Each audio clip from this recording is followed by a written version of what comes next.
Let's rock. Hey! Oh, wait. I see some camera work here. Do your thing. And throw me a salsa while you're over there, will you? Boy, kid was giggling today. There's nothing like a baby giggling. It's a magical... He's like... It's like a dolphin. Oh, my God. It warms the heart, the giggling. Are we rolling? Oh, all right. I see touching. What are you touching?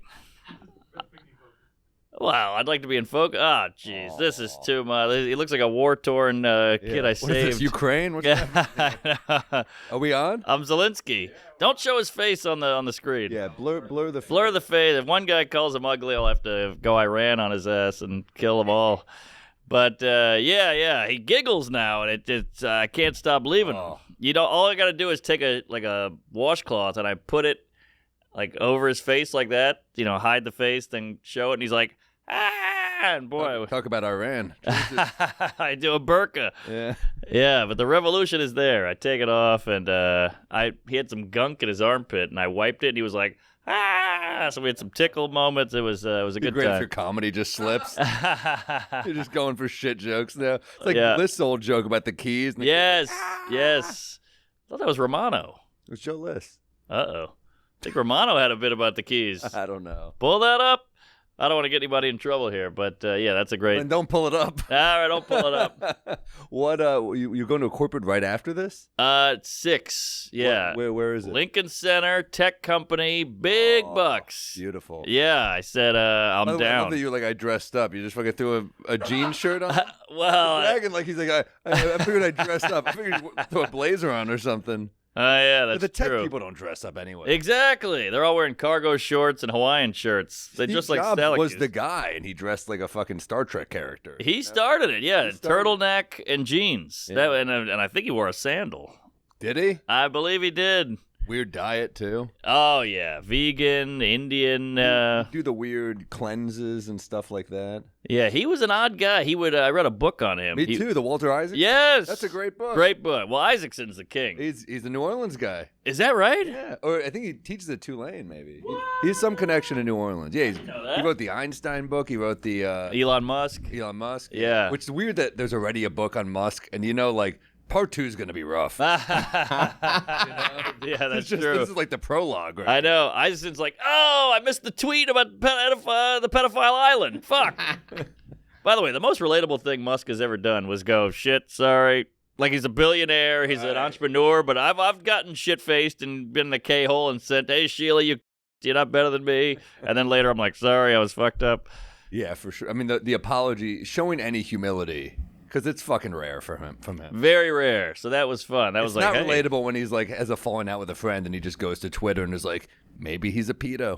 I know. That's not as relatable. But no, being like, I said some shit. Right. You're right. It's relatable. Well, what's also funny is he just took a physical and he came back clean, and I'm like, that's worse.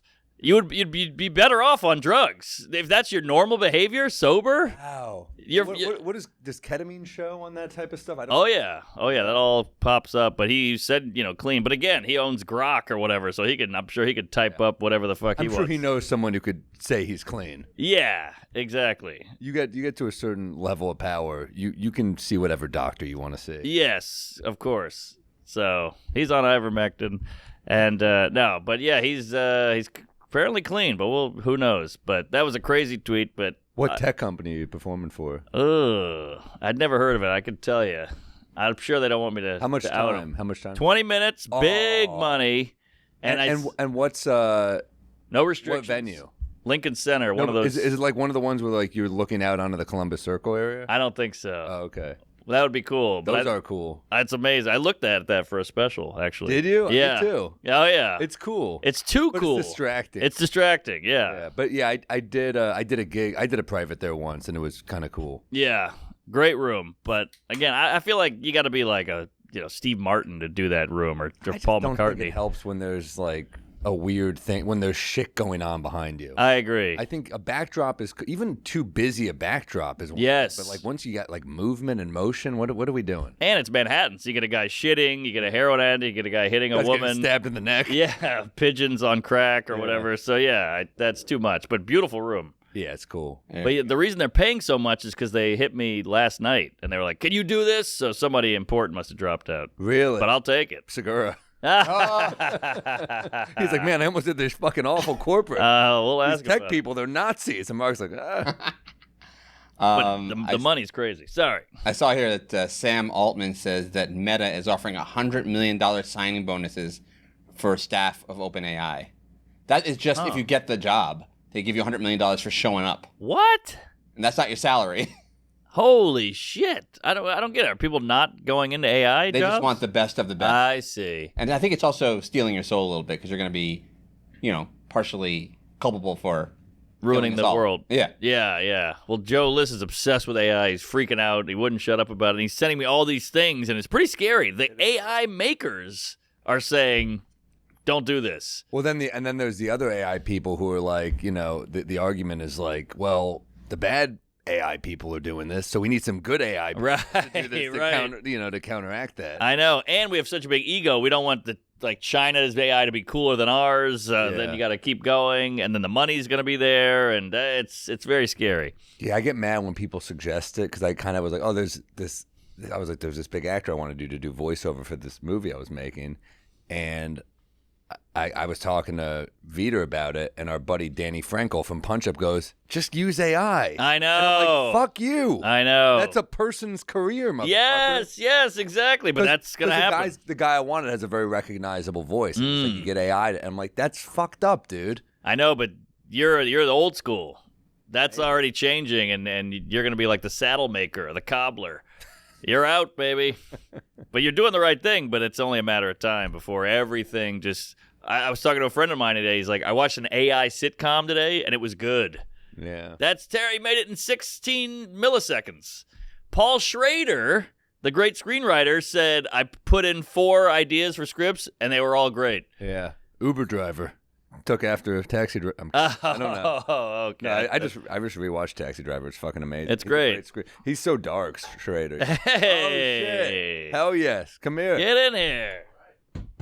Tommy, baby. We need some intro music. Dun-dun-dun, We can dun-dun-dun. get some AI. We can plug that up. Yeah. We're just talking about how scared of AI we are. Yeah. Oh, yeah, we should be. It's taking over. Good to see you, Good to dude. see you. What? Is that AI or is that Al Pacino? That's Sam and I was Gaza. watching that on TV the other day. Really? Uber goes fucking What a great. beauty, yeah. That's great. So cool. Now, the thing about the AI thing, too, is the way that people are like, if the ones who are like, well, I'm just going to ignore that. You're like, that's cool. That's smart. The thing that is totally revolutionizing. I know. You're just going to ignore it. And then the other part of it is that we're in version 1.0. I know. So like, it's going to get so much better. Oh, yeah. I saw a rap battle of Santino and Bobby Lee made through AI, and I was like, these are pretty good bars. I'm telling you. Not bad. I love that so many people are just making racist stuff with it. It's really it's so fun. And then I'm like, oh, no, wait, that was actually Trump. That was just him. It's so much racist. But there's so much porn, too. Porn and racism is like the go-to for human beings, I think. Yeah. There's a whole Jesus AI thing where he's fucking everybody and doing heroin. It's crazy. That must really offend religious people. Oh, probably. No, Jesus just fucking railing. Yeah. Did you hear? Pull this up if you can find it. There's a new article about AI blackmailed an employee by making fake emails from a girl, like saying he was having an affair. He got fired, and then AI was getting better and better. So this machine blackmailed a guy who worked at the office. There it is. So you got to just pull the plug on that computer on Claude. Wow. Claude's a That's a movie. That's a great. I know. Like Ex Machina or something, right? Yes. I got a creepy text the other day from this woman, like, it's spam, clearly. It's like, it's a scam thing, but it was like her with a kid, and she goes, Happy Father's Day, he's yours. And I'm like, I wrote back like, ha ha, I'm guessing someone like put me up to it. And she goes, yeah, someone gave me your number. And I was like, oh, jeez. Like, who gave, like, what? Because I'm thinking it was a 504 area code. I'm like, you're the only New Orleans person. I know Norman wouldn't do that. So I'm like, who the fuck? I wish I thought of that. Yeah, so I was like, okay, who? And she goes, I can't tell. And I'm like, all right, this is clearly a scam now, I think. But it's that these scams are getting sophisticated. The kid's got, like, he kind of looked a little like me. Yeah. I was like, Oh, my God. These are getting fucking, maybe I am a dad. I don't know. I mean, Maybe I'm- you have come before. Yeah, in women. Yeah. Damn. You could be. In New Orleans. Yeah. Oh, wow. Maybe this is real. Whoa. You guys, the way you guys I just blocked her. I'm like, this is a scam. Yeah. That's my child. You'll never the see him way you again. locked eyes, it felt like you were like, you remember Yeah. that story? But that's just the tip of the anal. I mean, it's going to go crazier than that. They're going to show up with a kid, like an AI kid, going to come to your house. Well, remember back in the day, AOL was like, hey, you, or whatever that Yes. email was. And that was back then. We were like, this is sophisticated. I know. Look where it's fucking come. Dude, now there's so many, the levels of first of all, we all get spam texts, right? Mhm. Yeah. I used to do a thing when I got it, like if it would say, are you outside? I'm like, what? Oh, And they go, weird. is this Melissa? And then I would reply that this is Ambassador Cartwright. That's what I say. And they would go, what? I'm like, this is a U.S. ambassador. Like, I try to get them scared. Yeah. You know, I'd be like, someone from the State Department's going to visit. And then they would just be like, whatever, man, and like leave. Right. But now I do the thing when they go like, Melissa? I go, yeah. I do that too. Yeah. And then they're like, oh, this is Jessica. I don't know if I saved your number right. I'm like, no, this is me. And then they're like, oh. Because I think they're always used to the plan being, hey, you got the wrong number. And Sure. have It's a good plan. Oh, you out crazy them. Yeah, you just try to be crazier. Yeah. It's way more fun. Sure. So just be like, hey, are we not doing lunch or what? I got one for you. This maybe is wrong, but a couple years back, I got a text from a girl who was like, "Hey, baby, what are you up to?" And I was like, "Just hanging." Didn't know the number, and she was like, "You want to come over?" And I was like, "Well, make it worth my while." She sent a fingering video, so now I've got a woman like, "Does this help?" And I'm like, I don't get off the couch for at least anal. And she was like, all right. And then she did a little ad, and I eventually had to be like, I'm so sorry, it's the wrong number. And she was like, okay, just don't show anybody. Oh, So, wow. Yeah. So she was cool. Oh, that wasn't a scam. You just exploited a young woman. Yeah. Yeah, I guess so. But I never showed anybody until now. Pull it up. Pull it up, No. Zalakis. But That's amazing, dude. not a bad Monday, you know, just boom, hey, fingering. I had one that it's not that good, but I had a woman send like 6 photos in different bikinis. Mm-hmm. And I was like, what is this? And then she was like, which should I get? And I'm like, the orange one? And then she's like, wait a minute, is this, you know, she was clearly texting her friend. Like, Yeah. And I was like, I go, it's not, but I go, the orange one's great. Yeah. She was like, oh my God. I go, I'm not saving this. I told her, like, I'm not saving your photos. Same. You know. Wow.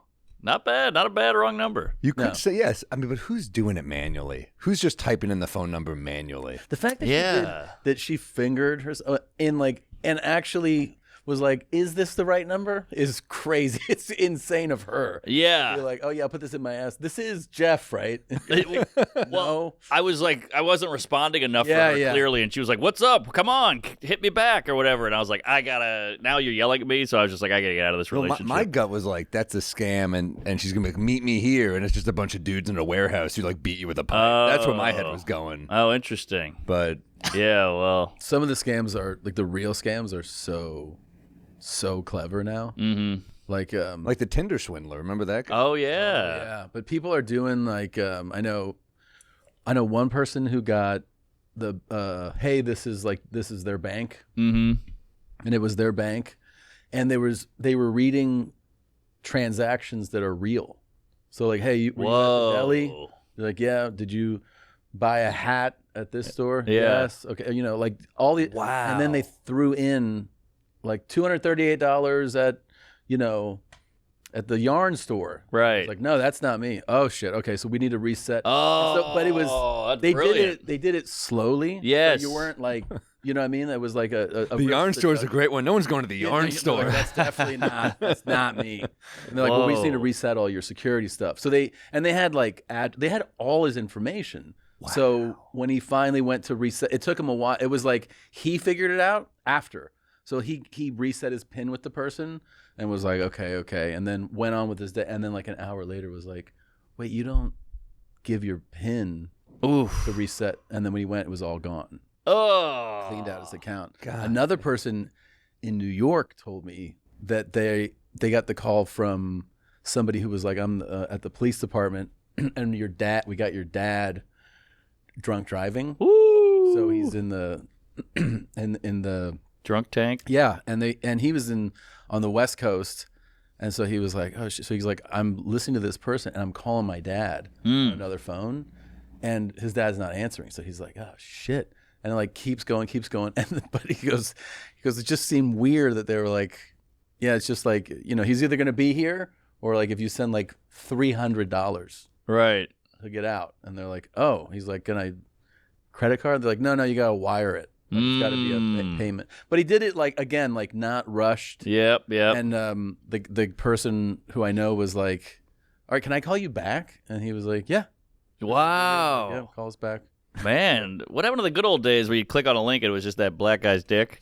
You know? Those were the quaint, nice days. By the way, that was like 3 months ago. I did that recently. Oh, you did? Yeah, someone good. sent it to me, and I was like, all right, it's still good. Keep that alive. You started to put together because for me it was always San Francisco Chronicle. Yeah, yes. and you're like, this is gonna be a dick. You just hit it, and you're like, no, yeah, you got me. It'd be like Trump was assassinated. I'm like, oh my god! I click on him, like, the dick. And yeah. You know, must hate that as a San Francisco Chronicle. Where do they stand on all this? Have they put out a statement? How have they not done a whole? I know. 7-page expose? I'm like, we do not want to be. Yeah, I got this FedEx scam. I fell for that one. You fell for it? Yeah, this FedEx. There was a long text from FedEx with all these numbers in it, so it looked real. And it said, "There's a jam at FedEx with your packages. You're not getting them because you owe FedEx 38 cents. That's been back ordered or whatever. You got a backlogged. You got to go pay that." And I was like, "Oh shit!" And I click this link to pay it, and I got scammed. Santino was telling me the other day that he just doesn't have a debit card. Because if you steal someone's debit card, you could just take their money, but you steal the credit card, that's true. Fraud. It's on the bank. Good, yeah. Right. So That's smart. I get it, but There's the guy. Is that the guy? That's him. Oh, he looks normal there. Do you know that I found this guy and his whole story? I've heard this. Yes. Didn't he die? Do tell. Yeah, he died. Like, and some of it is cloudy to me now because it's been a few years. But if you look him up and my name, Oh, really? yeah, Your dick comes up. my dick, which is surprisingly not impressive. Compared to him, I mean. His cock. Guys- So apparently that's probably how he died. It probably took every time he got hard, it was probably a lot of juice coming from the heart. Good point. There's his That name. blood flow? So we sold Wardy. a shirt during the pandemic that had like his face because he was so viral. Yeah. And it said like wash your hands, right? Because it was like the big thing was like always wash your hands, and we ended up selling this. Tom has lost touch with reality. That's the next one. But hilarious. we ended up. Oh, there it is. This one here? There it is. Yeah, the TMZ. Yeah, that was our shirt. Whoa. And we sold a fuckload of Wow. because it was like at the height, right? Yeah, it was like 2020. Like everything was going nuts. And I forgot we were like, we're selling so many of these. Like, we figure out who this guy is. Yeah. And then we found out like, oh, this guy he had a family. He had kids, Of course, and sure. and the whole story about like that photo was that he was going to lose his house, and he knew a photographer in San Francisco who did For the Chronicle, of course. For the Chronicle, Yeah. who was like, I do front page stories. Can I do a page? It's a 2-pager. He did this for that guy's, like the guy had a website of like muscle bound dude, like naked dudes. Uh-huh. So the money he got from this shoot saved his house at the time. And then the fucked up part for us was then we were like, hey, we sold a bunch of these shirts. We have this money. We want to give it to like, and as soon as we contacted family, they started disputing who to send them. They were like, no, don't send it to him, send it to her. She was like, don't send it to that person, send it to this person. And then we were like, what do we do? So we ended up, I didn't know like who to send it to. Yeah. So I was like, all right, I'm going to send some to this person that's the kid, some to the fiance. That like, we just split it up. We didn't know what to do. What was the cause of death officially? It was his dick. It was. No, killed I him? forget what it was. He hung himself with his dick. Yeah. 45. Dicky, man. That is young. Damn. Dickipedia. This is crazy. Hey, Tom Segura, you're in the Wick. Am I in the wick? Oh, yeah. Jesus. Wow, Yeah. you made it, baby. Yeah. Heart attack. You haven't lost touch with reality. Yeah, it's definitely got. At 45. That's young. Yeah. Heart attack. Yeah, you're probably got up the blood flow. You see what it says in his wiki? What? Just for what it said on his his summary, it was like birth date, age, and then known for wood sitting on a bed. And you're like, that's your legacy. Yeah. Known as the dick on the bed. I guess if you're gonna be known for something, having a huge hog is not the end of the world. Yeah, it's kind of cool. Remember there was that guy. He's a really good-looking actor. He did a play here in New York a few years ago where there was like a nude. There's a nude thing in the. Chris Evans he got outed as a huge hog. He's a half black guy. You know what I'm talking about? Jesse? That's him. Eisenberg. And somebody took a photo during the theater performance, which like all of the theater people were like super upset about like the unprofessional, like all this, and then everybody the photo got out, and then everyone was like, I mean, my limp it's not like the fucking he was also like that's not the point of like the play, but then he was like, yeah, I guess it's not so bad. Right. That's the photo. Yeah. It's out. Me with water dripping off of my huge cock. And he's shredded. And a perfect body. Like it wasn't the worst day of my life. Right. And I think a woman would go for that guy over the other guy in a heartbeat. Oh, yeah. Because that guy will kill you on the right. Not in a racial way. I mean, in like a dick way. Right. They're both black. Yeah. Well, we got a halfie. Yeah. This is a fun dick talk. Yeah, we just went down this road, man. Yeah, it's like a TED Talk. Yeah, he looks so happy there. He looks like a nice guy. Who? The big dick guy. Which one? The Tom? the smiley one. Oh, okay. Tom. Yeah. But it sucks to have to show your dick to save your house, but that's a good sign of a dick. My dick couldn't save my dick futon. Like we're taking everything. What if U-Haul truck? The bank's like, could I interest you? They're like, please leave. Yeah. Well, what else you got here? We can take that. We'll let you keep the mini fridge. That's about it. Damn. Well, R.I.P. Wardy. So I have actually breaking news. Oh. Whoa! Yeah. Mazel tov. Thanks, man. Thank you. Season Very exciting. 2. Very excited. Yeah, it's so cool that we get to. I cannot believe we get to do it again. We get to do it again. So. Hell yeah. Was getting it made just like crazy hard? Well, the thing, it wasn't always a plan. Like I knew I liked these types of like short story, like where it's like feels cinematic and it's like an absurd, crazy story. So when we made a few of them in 2022, my plan was that I had built such a great thing with the the live streaming podcast we do. Yes. So we have such a big, like a volume of tickets we've sold. So people who have spent money on that, we were like, what if we made something for the first time, like cinematic in nature, like a scripted thing instead of a live podcast, and sold tickets to that. I was trying to figure out if there's an appetite for that. Like if you shoot content that's scripted and high production value, can you turn to this audience that's going, we'll pay for a live streaming podcast? Would they pay for it like they would pay to watch a movie or a show? Yeah. So that was the idea. So when we shot that, I had a 36-minute thing, and I was like, well, it's not long enough to be a movie. I can't charge like $20 or something, but like maybe I can get away with like a $10 fee and explain what we're doing, and maybe if it's like successful enough, like I don't have to like make money, but if there's something there that we can do another one. That was the whole idea. And when I showed what we had to like my agents, they go, you got to shop this. You got to shop it. Oh. So that's how it ended up at Net. Like we showed it to them and then they bought it. But I also know that if I had just had those scripts and been like, we want to shoot this, they'd have been like, no, this is of course nuts. You got to make it. So you had to make it first.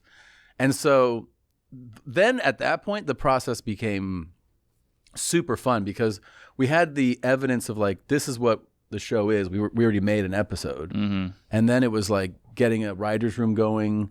That part is actually, it's challenging, but so fun. It's like the hardest you laugh. You're doing this all day. You know what I mean? And then you go like, all right, let's do the warty dick one. Yes. Where it kills him. Like you agree on one, and then somebody goes, I'm going to take the take that one and write a draft. Yep. And then you go, I'm going to take this one, and you get back together. You're just laughing the whole time. Then you get into like the actual production of it, which is like, I think the most fun like, part is the making it. Like Sure. on set, you're shooting the thing that you've been thinking about and that you wrote, and then you find obviously that like the real work of it is like in post. The editing and all that. Yeah, that's Comedy is all about editing. It's crazy. My respect for it has gone up so much more.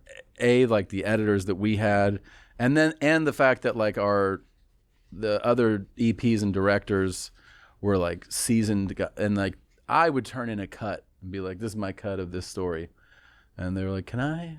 Wait, so you would edit yourself? No, I directed 3 of the stories. Yeah. And then I sat with editors on those cuts. And so I would be like, here's a cut. But what the other directors, they go, can I do a pass on yours? You go, yeah.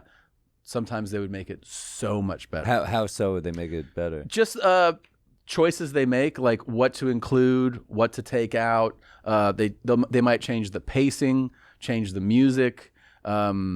It might jump off at a certain point. They'll use different takes. So it's the great thing about like if you like someone and you're like, yeah, like I like your sensibilities, and you essentially trust them, you go, you take your stab at it.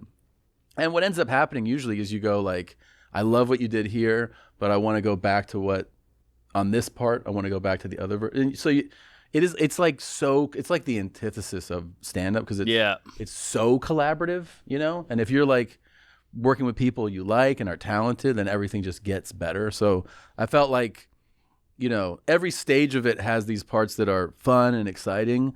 But I think the real payoff, if you will, of like the part that kind of like hits you the most is how much the edit is where everything lives in. Yeah. Even like the other part of it too is you have moments where you're shooting and you're like, you might improvise something and we just die. Oh, that's the best. And so you go like, dude, we have that now. Yeah. But the weird thing is how sometimes you're in the edit and you're watching it and you're like, we can't use that. And you're like, why not? And you're like, because it's actually in the moment we were all laughing. Right. But it's not moving the story along. It's actually like, if we keep it in, it's kind of like a distraction from like the pace of the story we're telling. Yeah. And so you find things sometimes where you have to like kill like what you think is like the funniest line. Right. Yeah. Otherwise you're like, we're going to have to use, now we have to have her come in because the joke was about when she came in. Well, when she comes in, like, we got to go back to the shot that's over here. And when we do that, we lose the fact that the guy was sitting here. And so like, it starts to be like you're doing like 20 things to get a line in. Right. So you're right. like, yeah, we got to Also, don't you find like sometimes like the shit that makes me laugh the hardest is the most juvenile, and it's like it doesn't work. Like the farts or dumb things like that. That's what gets me like surprise, Yeah. And then you watch, you're like, that's fucking lowbrow. I don't want to do that. But Dude, you just described my series. I was just thinking that. Have you seen the show? but you know what I mean? Where like sometimes you're just like, this is not this. Yeah, of course. Yeah. Riffing with someone also too. It's like, especially if it's like your friend. It's different. Of course. It's different. Yeah, it's different. But like a South Park, it's all low. It's not lowbrow, but it's all juvenile. Oh, dude, I watched fart the South jokes Park. and all that. I watched the South Park before bed last night, where Randy takes the biggest shit There you with go. Bono. It's like the most purposely lowbrow thing. Yeah. Where they take the Emmy and they shove it in the shit at the end. It's like a fuck you to the Emmy. It's one of the funniest episodes, but it's like, look, I love lowbrow too. I'm not saying I don't. And it's smart lowbrow as well. They know what they're doing. Yeah, I mean that's like Same with this I don't show. know. I think we try you try to go like, yeah, it's not just shitting. Yeah, Like you yeah. try to do like a story that is There it is. I mean, that's funny. Oh, dude, That's very funny. Yeah. and the fact that Bono is the one who's competing, I mean, it's insane. It's so stupid. Oh yeah. Now, first of all, I'm going to use that every movie I've been in. I've been cut out, so I'm just going to assume I had the best line that didn't make sense. Yeah. No, but what's great about your show, and I think it could open doors. Not to get dramatic, but you have that episode with the hot foreign guy who bangs all the old people. Yeah. Not to give anything away. No, but good. that would have been a notes disaster. Like the producer's like, this is a little harsh. We got to tone that down, and this is ridiculous, and the accent might be kind of racist.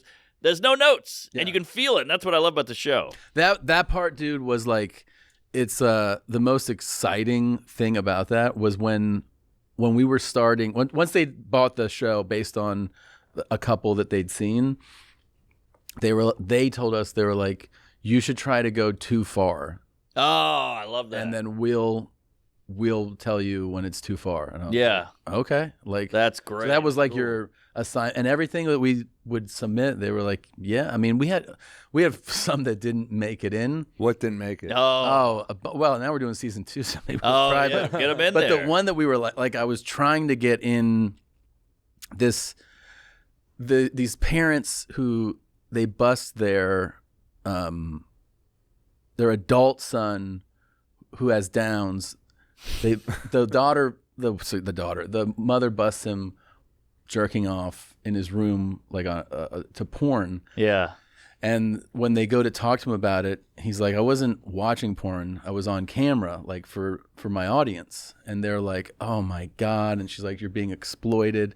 And this whole story turns into him showing her that he actually has like hundreds of thousands of dollars.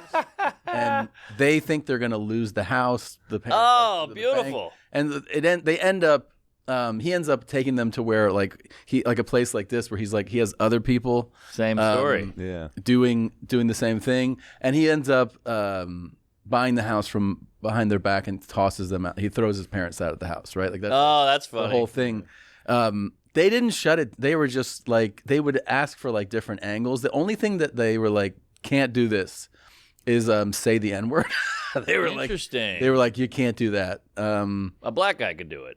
But you can't do it. Right. And I in the one that's in the show, it's supposed to be Nick Novecki, a little person who's quoting me from a joke, but I'm quoting someone from that. I'm like, yeah, but we're quoting. They were like, not happening. Interesting. And they even told us that you can't say it on set, even if you're not going to use it. Like you. Whoa! Do not say that. Yeah. Didn't a Netflix guy get fired? Yeah, for yeah. saying so then maybe it's something Who with was that. it? Like a high up was like, we can't say, and he said the word, and they fired him. And he's like, I'm saying we can't say it. Well, he proved his point. I guess so. Yeah. He's like, fuck, I'm disappearing. It's like Avengers. Yeah, like Back to the Future, Polaroid. Yeah. But don't you feel I've pitched shit? We've all pitched stuff in a room in Hollywood and gotten there he is. Apparently, he was saying don't use it. That's the crazy part. He was, and the crazy part is he was actually referencing something that happened to me. What? Yeah. What the fuck? Yeah. And you know what's crazy? He brought Nick Novicki in as a prop. And made him that is true. So he was Wow. they were having a meeting because What? This is crazy. yeah, I had done a special Disgraceful. Yes. In that special there was a joke about the R word, and I had this bit about it. Yeah, I remember that. And so a bunch of people got mad about that bit. And then eventually the what's it called? The Special Olympics fucking reached out to the CEO. Oh my God. Damn. And then they were like, They're like, we got a lot of retards it was here. a whole thing. It was a whole hurtful. thing. And then I had to go meet with the Special Olympics. What? Yes. And you This had is to go, crazy. And he had to go say the N-word to them. It makes a run Didn't make any faster. sense. And But this guy who got fired was talking to staff about how people who have special needs children will feel a certain way, like when Tom said retarded. Yeah. The same way that a black person might feel when they hear. And Wow. so he said it like as that's the example. Yes. And people were like, hey, what the fuck? That's kind of crazy. So they reported him. So when he went and he had a follow-up meeting about that incident, they ended up bringing in the people who had reported him, like who was like the black people who were uncomfortable. And he used the same example. He was like, I was just saying how like when you hear, and so then they were like, we gotta They got a movie being made about this with Michael Richards. I don't know if you've heard that. But that was a really crazy. That was also like That was the height of it. That was the height of like I think BLM and COVID and because G2. After for a while there, they were like you can't like comedians can't say retarded either. I remember that. Yeah. And then now they're like, yeah, retarded up again. It's fine. Yeah. It's back. Like you can say it. And you're like, all right. Pissed me off. I did still no N-word? Like, yeah. No, still no N-word. That one's out. That one's out. Yeah. I did a Netflix half hour, and they were I was like, any restrict? They just said no R word and no N word, obviously. And I was like, as if they all right. hold equal weight.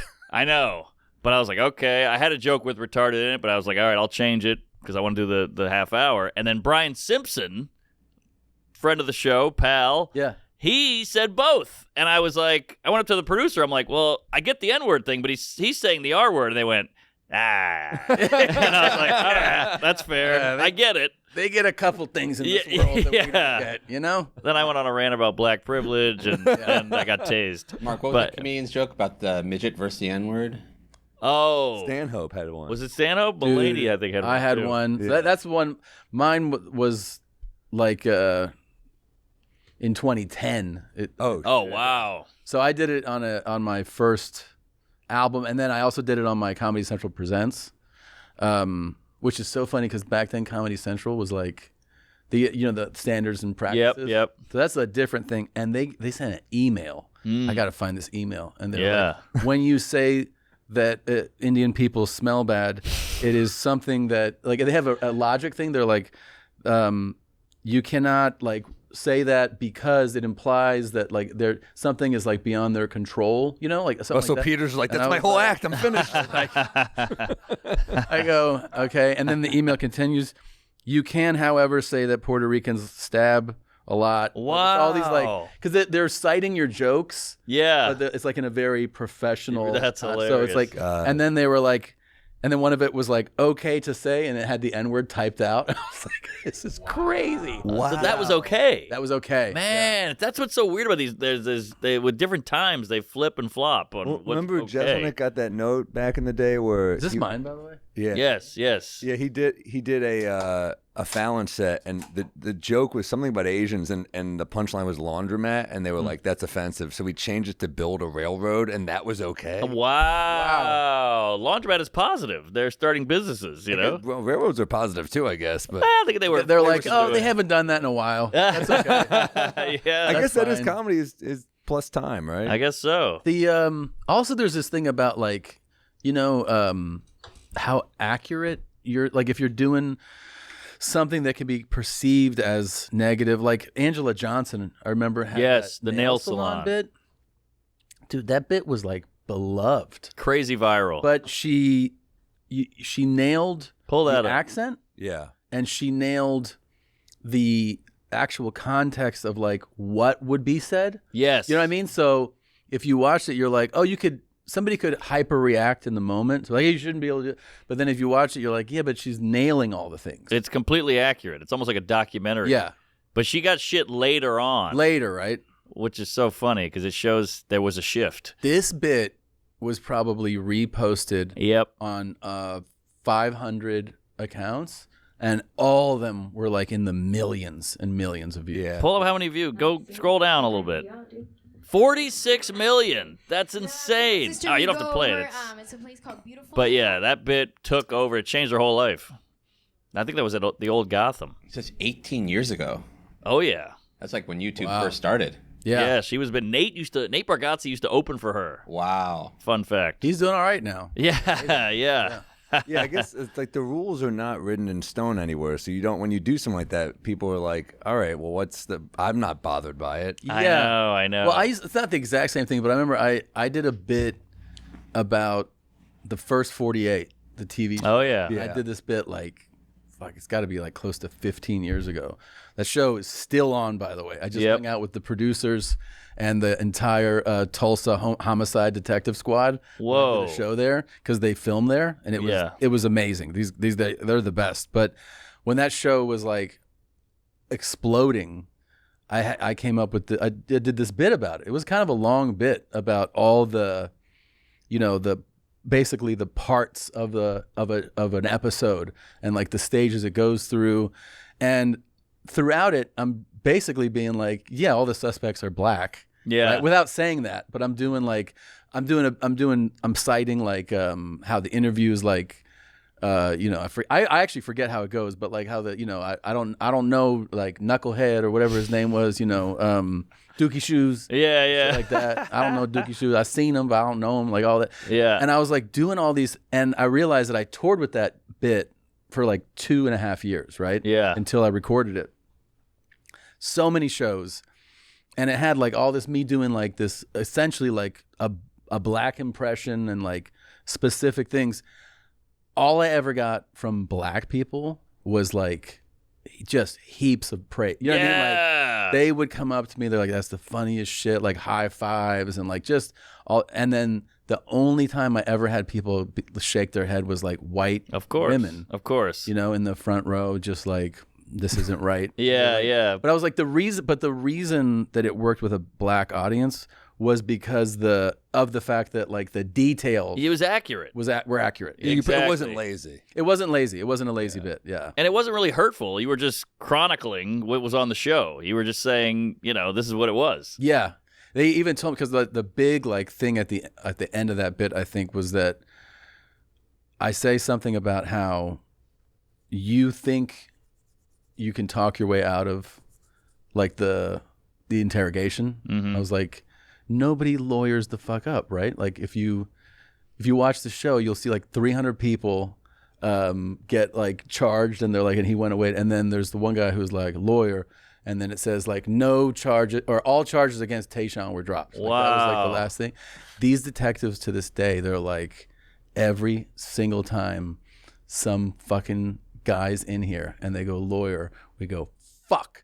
And then we walk out, and they're like, he fucking watched Segura's thing. Like, oh, you're like saving lives. Yeah, the guilty lives. Yeah, guilty lives. Yeah. You're Johnny Cochran. It's great. It's great. Holy shit. I've never seen the show, but That's amazing. but I know what it is. Oh clearly. my god! It's a Because brilliant at this show. point, it's like literally is, I think 20 seasons of the show. Wow. And they've been into, it comes and goes from different cities, but fascinating thing that 28 seasons. 28. But I think that's only since 2004. Right, okay. Maybe run 2 seasons a year or something. I see. So last year, like Tulsa's actually it's not a huge city, but it's like several 100,000 people. Mm-hmm. They had 100% conviction rate on homicides. Wow. That's bananas. That sounds crooked. What's that? It almost sounds crooked. Yeah. There was 52 murders. They fucking closed all 52. Damn. Which is really nuts, man. Like if you look at the close rate on some other state like New Orleans, it ain't fucking 100%. Oh, it's in the negative. Yeah, it's yeah. There's like, it's really, really rare, man. So that's like, I killed a guy. Solve rate. I'm here. Remember that? That's nuts, dude. That's Homicide nuts. Hunter, Lieutenant Joe Kenda. You ever see that? Oh yeah, That the guy big was kinda- guy. yeah, look up that guy, Lieutenant Joe Kenda. He was fun. Well, his whole thing was like he had like 400 and something arrests or convictions or whatever, which is not fucking possible. Wow. Yeah. Oh yeah, this guy's had like TV shows and shit. Yeah, Homicide Hunter. Yeah. But they got a real hunk to play him when he was younger. Oh really? Yeah, but I mean, look, he's clearly seen some shit and done some amazing stuff, but it is hilarious that that's your second chapter. After just putting dudes away, you're just like, he's cocky as fuck. Yeah. He looks in the camera, he has catchphrases. He says shit like, my oh my. Oh, He's got merch. I mean, at a certain point, like he's kind of like, other cops are probably like, this guy's a fucking cruise ship act at this point. Right. But dude, you gotta watch First 48. Oh, I'm gonna watch great. it. It's so entertaining and it's so real. Yeah, it's the realest thing. I remember that like in the bit I make, what is it? Oh shit, 91. Dude. That's really We're impressive. We're pretty corrupt as well, by the way. That's like our thing. Oh, I like the corrupt point that you just made. It says like New Orleans PD claims 91. However, a watchdog group indicates it's 65. Wow. They're fucking watchdog. They're lying. Yeah. That shit. Wow. Who's the watchdog group? That's what I want to hear about. They got like probably like a CCRB type thing, right? What's that? It's like Civilian Complaint Review Board type. Oh, Where interesting. they, Very funny. Where they, yeah, I mean that's got to be an exhausting job. Yeah. Just dealing with corrupt cops. Oh, Like, my dude, God. Just fucking stop lying to me. I know, because then they'll arrest your ass. By the way, you got a couple black scents. You got a Big Daddy Kane, Oh yeah, the bike. You got some stuff. Kane. That was such a surreal day because what I remember was the special came out, and it's 2014. That first special, and honestly, you know, every time when everything comes out, especially when you're young or younger, you're like, will this be a thing that like helps me, like changes my career? And then, you know, weeks go by, a month, and you're like, oh, everything's the same. Yeah, of you know course. what I mean? Like everything's the same. So everything felt the same. And then I lived in this like back house in Redondo Beach, which was like a dead spot for my cell signal. Uh-huh. So sometimes I would leave the house, and then it would just be like Oh, voicemails. yeah. So I had been in the house. Special had been out like a month. I back out, and my phone just goes boop, and then I hit play, and it just goes, "Sup, Tom? This is Big Daddy Kane." And I was like, "What?" Like I could. He's like, "I'm at your boy Russell's house right now. You know, I checked out the thing. It's very like he gives me like this really big compliment. And Yeah. I'm like, this is fucking nuts. Like it felt like that was the most exciting thing that had ever happened to me. Yeah. And then there was Russell. He was at Russell Peters' house. Russell. Whoa. Yeah, Russell was like a hip hop head. Yeah, but he's also like the black whisperer. Like, Right. he's just, Right. He knows every black person that you've ever wanted to meet, and Not P. Diddy. he doesn't know him. Yeah. But he was just like, he's like, hey, are you around right now? I go, yeah. He goes, well, he's at my house right now. He's like, do you want to come meet him? I go, yeah, I do. Yeah. I fucking drove over, and Wow. That's cool. then I'm just like, then I don't know what to say. I was like, hi, Big Daddy. Yeah. Yeah. Your bits get you all these connections. My bit, people just yell at me and tell me I'm a hack. You know, like no one's ever reached out and been like, "We got to hang out." You did that bit about the. You've had no one's ever hit you up like we should.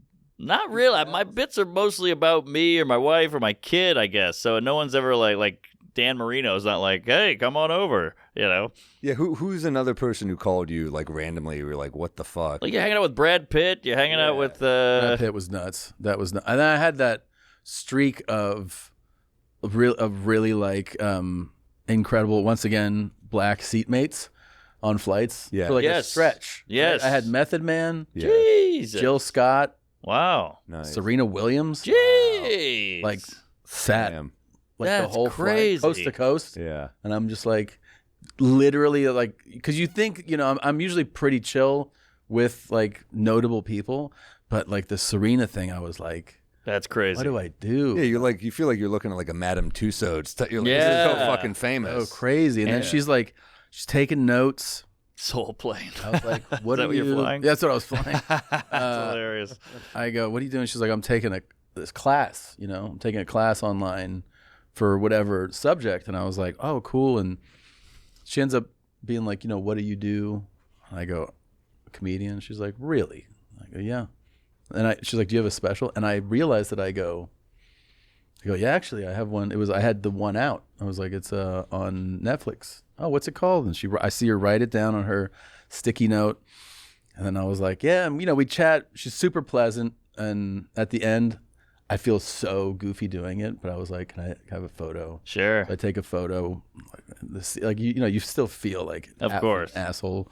Have a selfie, and then I'm walking off the jet bridge, and I literally like I must have turned white. I just go, and I have like sweat, like cold sweat. I'm like, oh my God, because internally I realized that I told her, watch this special, and then it hits me that in the special, I talk about some fantasy where I go, where it's the Williams sisters and Serena's sitting on my face and Venus is putting a racket up my ass. Oh. And I say that in the special, and I'm like, oh, she, like, if she does watch that, she's Yeah. gonna be like, this is why this creep told me to watch it, and I was like, this definitely was not my intention. Oh, that's hilarious. Yeah. Serena, if you're watching. No, here's the part 2 of this. Okay.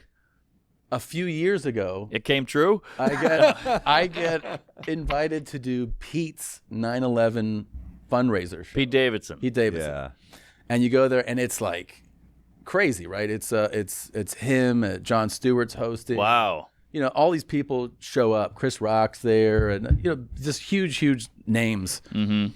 And we do your set, and I had a good set. I felt good, and Pete lights up a joint in the hallway of MSG. We're at MSG. Yeah. And I'm like, you just do that? Then it just lights on fire. They have to call the FDA. He hands me a joint. Yeah. I'm like, okay. So I hit it a few times, and then I'm walking. There's there's a after event at MSG, and as I'm walking towards, it's this back tunnel. It's Serena and her husband Alex, the Reddit founder, the white guy. Yeah. Oh, he founded Reddit? Yeah. Oh, I didn't know that. Yeah. So I go. Mind you, I'm high as shit. Yeah. And I'm like, hey. I was like, hey, I was just up there, and they're like, he's very expressed, he's like, oh, great job. She's like, hi, and I go, it's funny, I flew with you 10 years ago to Serena. Yeah. She's like, oh, okay. I go, it's kind of a funny story, and she's like, okay, and he goes, I want to hear it. And I Cut you getting removed by security. bro, I lay out the whole thing that I just told you. Yeah. And I'm not exaggerating. The whole time she's like, oh, right? no. I just want to, and I know how high I am, and so I start to get more paranoid. Yeah. He's ear to ear. Oh, that's good. He's like, yeah, and I was like, and then so I realized because I said to sit on my face. And then she's like, do you know where the bar is? Wow. And I go, I think it's over here. I just walked away. I was like, what the fuck did I just do? Game, set, match. Yeah. Damn, that's great. You think she'd have a sense it was positive. You're not like she's ugly or whatever. Fuck, I think she was probably I can't imagine the amount of times that. It's just funny to explain to a famous woman. And then I said, you sit on my face. Yeah, of course. And you're like, nothing? Yeah, nothing on it. Because you have a pretty crazy ass. I don't know if Right. Yeah. Damn. Wow, full circle. Yeah, but then you also don't know, people that famous, you're like, maybe she's just I don't, whatever. Yeah. Hey, folks, We Might Be Drunk is brought to you by Rocket Money. You don't suck at money. You're just being robbed by 12 subscriptions you forgot you had. Rocket Money helps you get back on track. Rocket Money is a personal finance app that helps find and cancel your unwanted subscriptions, monitors your spending, and helps lower your bills so you can grow your savings. Rocket Money has over 5 million users and has saved a total of $500 million in canceled subscriptions, saving members up to $740 a year when they use all the app's premium features. Get a handle on your finances and stop paying for streaming services, everyone under the sun. They're killing you. Come on, I still got CISO, Grindr, and Pornhub up my ass. Thank God I got Rocket Money. I knew I was spending too much on Al Jazeera and crypto, the Bored Ape. It was all bad. Don't keep wishing you had more money. Do something about it. Cancel your unwanted subscriptions and reach your financial goals faster with Rocket Money. Go to rocketmoney.com/drunk today. That's rocketmoney.com/drunk. rocketmoney.com/drunk. Starting an online store sounds cool until you're trying to code your own website at 2 a.m. Make it easy and get your online store up and running with Shopify. With hundreds of ready-to-use templates, Shopify helps you build an online store that matches the vibe of your brand. It even has AI tools that'll help you write product descriptions, page headlines, and even enhance your product photography. You're about to make your life a whole lot easier. Shopify even turns you into an expert marketer with email and social media campaigns that spread the word wherever your customers are scrolling. Turn your big business into a cha-ching with Shopify on your side. Sign up for your $1 per month trial and start selling today at shopify.com/drunk. Go to shopify.com/drunk. Shopify.com/drunk. Cha-ching. If your wardrobe needs a refresh, but you don't want to break the bank, it's time to check out Quince. Quince is half the cost of similar brands, and they've got the kind of stuff you'll actually wear on repeat. Check out the breathable flow knit polos, cotton shirts, and comfy lightweight pants that'll work for both your weekend barbecues and that fancy dinner date. By working directly with top artisans and cutting out the middleman, you'll get luxury pieces without the crazy markup. I've heard this is great stuff. I can't wait to check out their website. I'm looking on it. I love that breathable stuff, especially in a heat wave here in New York. So I'm looking all up in the Quince. I'm looking forward to a Quince. Only works with factories that use safe, ethical, and responsible manufacturing practices, so you can feel good about your purchase. Stick to the staples that last with elevated essentials from Quince. Go to quince.com/drunk for free shipping on your order and 365-day returns. That's QUINCE.com/drunk and get free shipping and 365-day returns. Quince.com/drunk. Yeah, that's it. Look at that. That's it on your face might kill you, though. I know. That's suffocation. But it'll be a lovely death. That's true. Can I just say, go back to the show for a second? Back to the new Netflix series. Don't you feel like we've all pitched stuff? We've all bad thoughts. We've all been rejected, turned down for a million things. I know I have.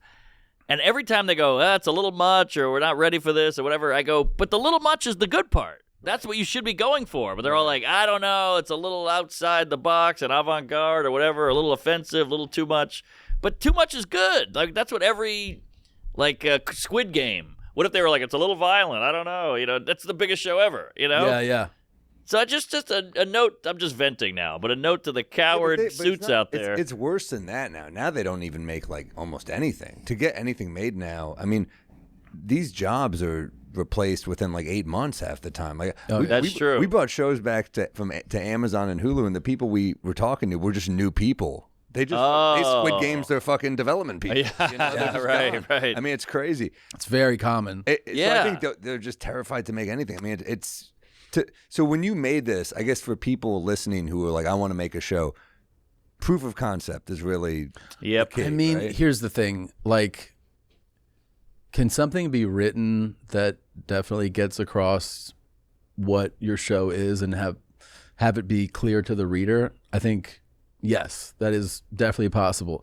Is the percentage chance of that so much higher if you have a proof of concept? I think without question that when you shoot what you are trying to do on a bigger scale, when you show what it is, it becomes like there's nowhere else. It is at that point, the yes or no is so much more clear, I think. Yeah. Right? I think probably the most famous example in our world of that is probably the Sunny Guys, because that was the story always is that they shot their own thing. Oh, I didn't know that. Yeah, so they shot that before it was a show.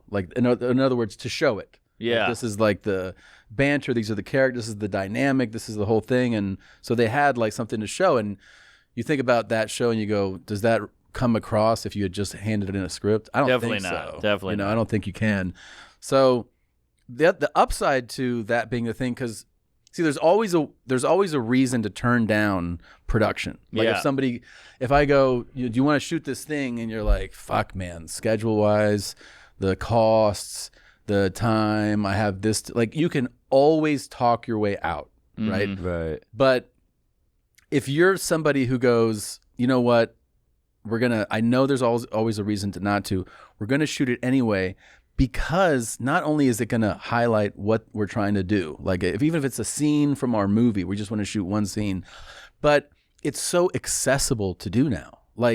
You don't have to have millions of dollars to shoot that scene. True. You just need you can rent a good camera. You could hire a qualified DP or lighting director, somebody for sound, people that are in this business that they love doing that too. Right. And it's not going to be you could tell them, you're I don't have a crazy budget, but I do have this, I do have something.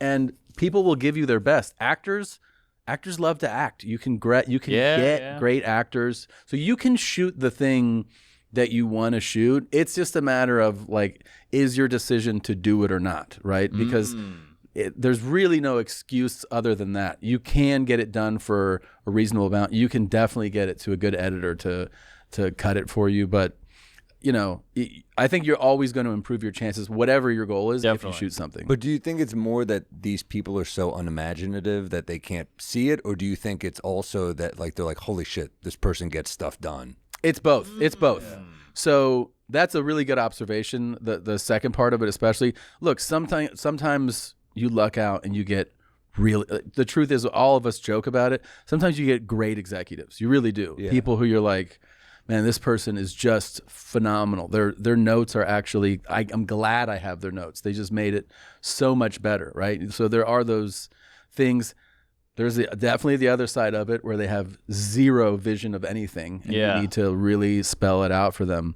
But the big thing is that what you're saying is somebody who does that instills confidence in people who are making decisions, because what they're really doing is they're investing in you as the person. Yeah. Like, you think it's like, oh, this line and that line and this shot. And they're like, no, it's the fact that we're investing, $15 million on this thing. Are you capable? Who's the person? Like, oh, it's you guys, and you turn in this stuff? Yeah. Oh, we feel a lot better about this because ultimately what's going to happen is that person is going to report to another guy and go, who the fuck did you give $15 million to?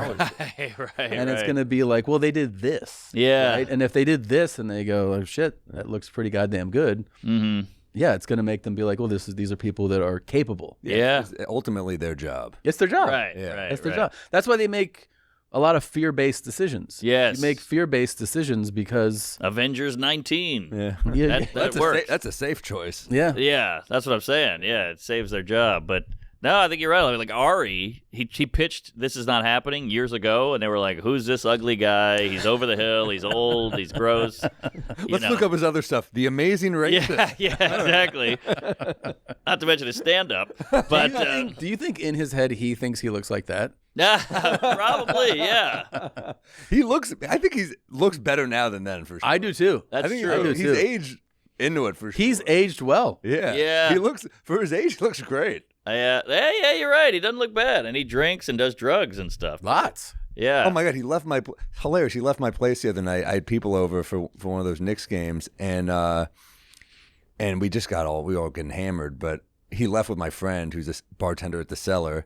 Before we're drinking, Ari and I take like pre-hangover shots. We're like, I said, this will help if Oh, really? Yeah, and he texted me the next day at like 2 p.m. He's like, the hangover shot did nothing. I'm like, yeah, well, you left and kept drinking. Yeah. You drank all night, you fucking idiot. Yeah. I stopped at like 6. You had like 14 or something. Dude, I saw him You're last 50. week. He had a T-shirt on that said Stan, New York Comedy Club, Comedy Cellar, and it was like 6 clubs on his shirt. And I was like, what is this? And they had X's on him. And he goes, I'm doing a pub crawl with Sal Vulcano, and I'm Xing off. I'm getting drunk at every comedy club and doing sets, and I got 3 more to go, and he was already fucked up.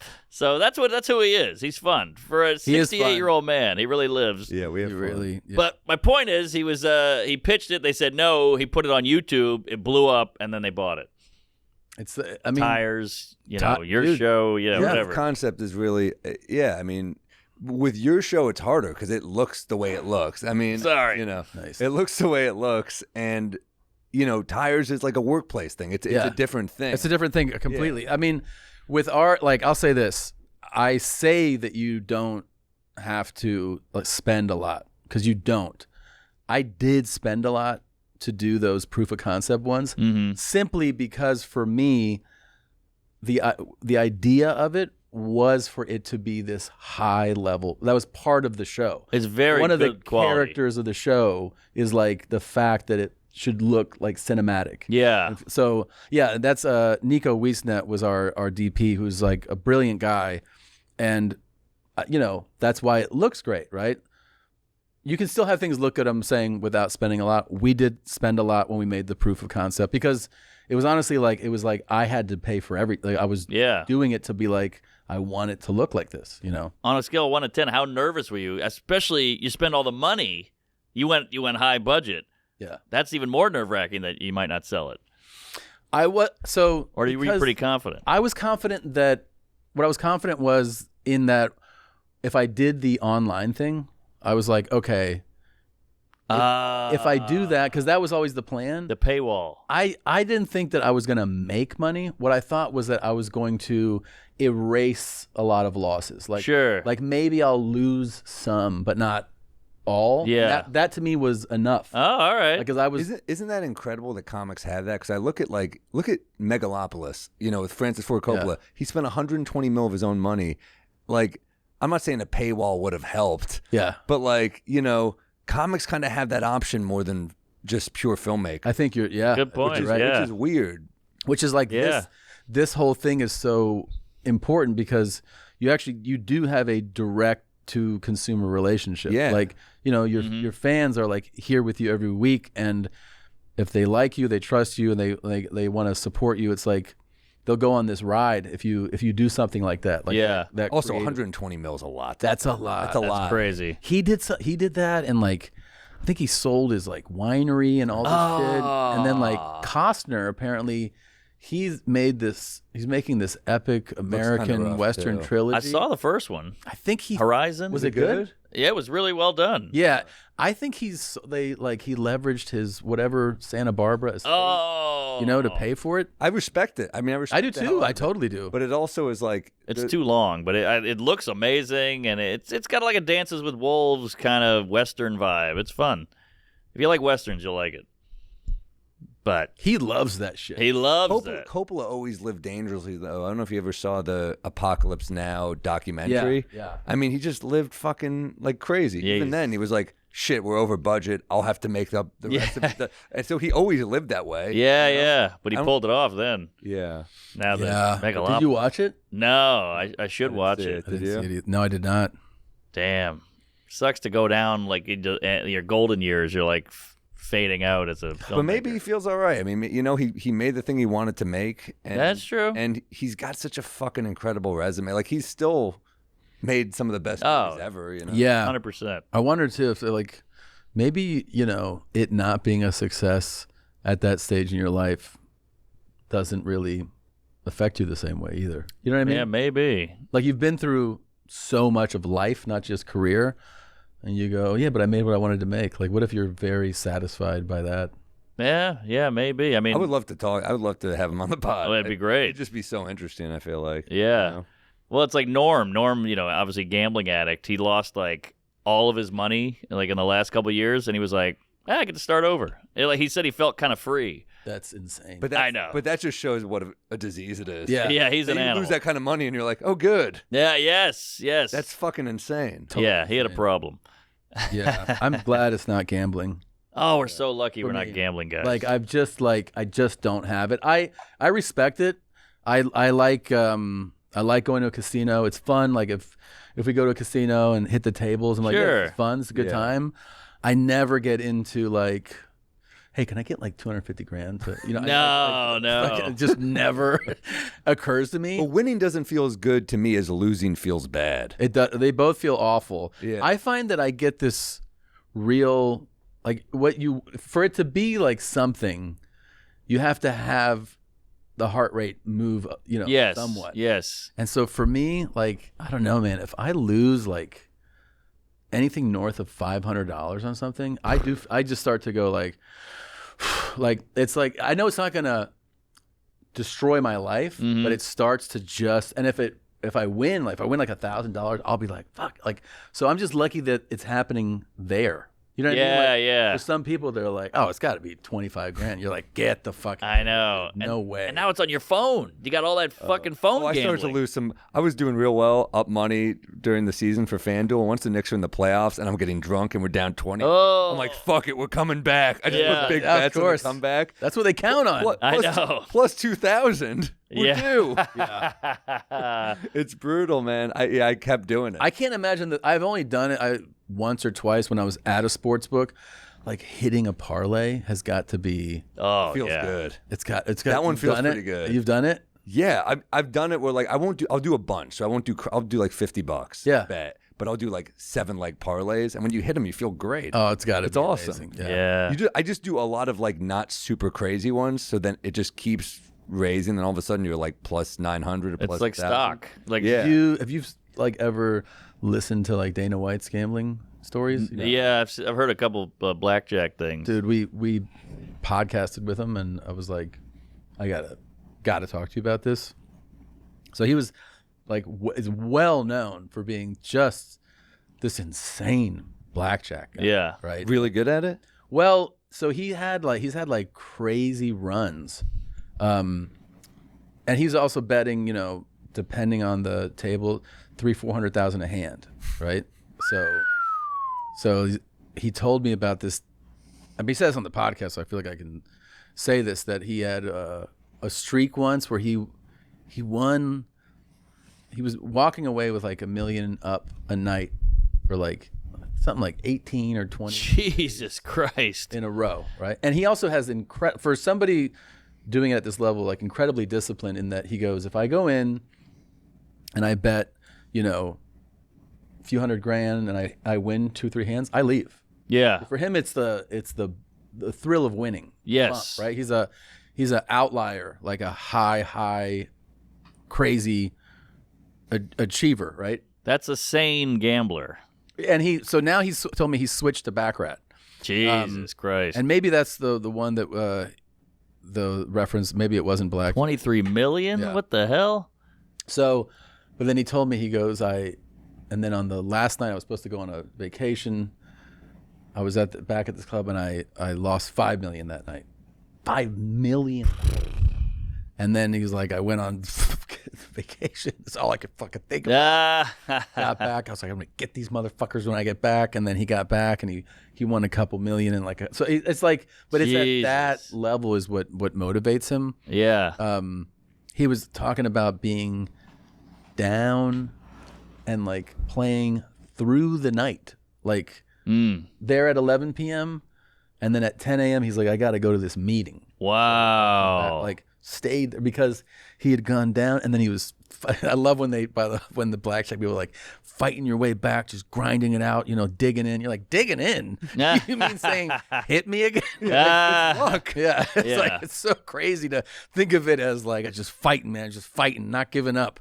And then he got back to like close, and then he had to go do his meeting. Oh my god! And then some of his friends played for him. Wow. And won money and paid the rest. Like it's just like, that's movie shit. it's real movie shit, and it's just like That feels like a miserable way to be rich. But they're on edge. They love it. They're jacked up. Yeah, No, I because know, but if I had that kind of money, I think I would just like enjoy it. Oh, completely. I'm with you. pitched the idea to him that I was like, I think this is because you're so used to like these big wins of their like, the arena sold out. This is the gate. We sold this many pay-per-views. It was like, I was like, So pay a woman to piss on when you. when you leave here, you just need another. It's all about getting another hit, Yeah. win. He's like, that's exactly what it is. Well, I mean, the biggest gamble was UFC. That was like in the shitter. No one liked yeah. it. No one cared They about bought it for $2 million. Wow. 2.2 million, something like that. Was Crazy. like what they bought the UFC for, and then they sold it for I think $4.4 billion. Wow. Yeah. That's where you see all these basketball teams that got, like the guy who just sold the Celtics made, I think he bought it for like 300 and sold it for $4 billion or something like that. Yeah. Maybe more. Something crazy. Or like when you look at the details of what Jordan's deal was. Well, Oh wait, my what was his God. deal? So when he bought the Hornets, I thought you were talking about the shoes, but yeah, I mean. well, yeah, but the Hornets thing, what's crazy is like you see the purchase price when he bought it. Let's say I think it was like $285 or something. Right? The Charlotte Hornets. Yeah. So when he bought that, how much was it bought? $275. Okay. Pretty good. Close. So when he buys that, you think in your head, you're like, well, it's Michael Jordan. He can afford Right. $275.